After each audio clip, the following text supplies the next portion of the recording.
Nasauli ko na guys ang 4 na kitsune. 2 rainbow kitsune, radiant at shock kitsune.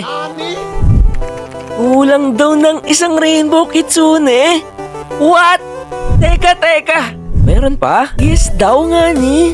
Wala naman sa inventory ko. Aray ko. Kahit kitsune type ko, wala naman talaga. Confirm plate natin. Sure kaya? Patay kung ganun. 2 rainbow daw na ibigay pero 3 yun. Check namin sa garden ko. Wala nga ni. Kahit sa equip wala. Try ko rejoin. Bang! Andito! Grabe naman bag dyan, Del. Masisisi pa ako. Wala sa oras. Wow! Hello guys! Papasad mo here. Ngayon guys, meron tayo ditong special friend. Actually, old friend na rin from years ago. Palipat-lipat kami ng game. Ngayon ay magkasama na naman kami. Walang iba kundi si Yeziva.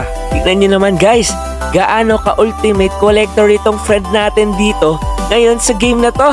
Meron siyang Titanic Mimic Octopus.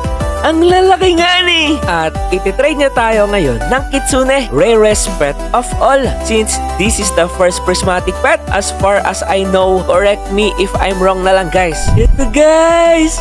I-trading me na! Not just 1 Kitsune, not 2, but 3!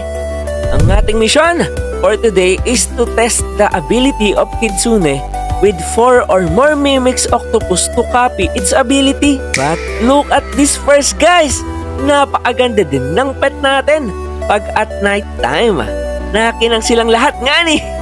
And also kay Isiba. Anyways, lapag na natin ang mga Kitsune at Mimic Octopus. Uy, may dumaang Alpha Kitsune inverted type. Ang angas nga ni! At higanting Dilophosaurus. Yan! Taro na nga! Ability ng Kitsune. Every 21 minutes, goes to another player's crop, mutates it with chakra, then steals duplicate, gives it to you.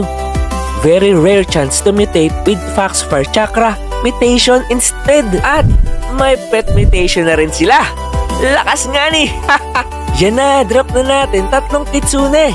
At drop na rin natin ang 5 Mimic Octopus para 8/8 max equip Kitsune ability. Binigyan pa tayo nga ni ng isa para matesting daw natin. Sige na nga, napakaganda talaga ng inverted Kitsune guys. 10/10 ability pa lang, panalo na. Pati sa appearance ng pet, solido. Wait natin yung ability nila. Bagang!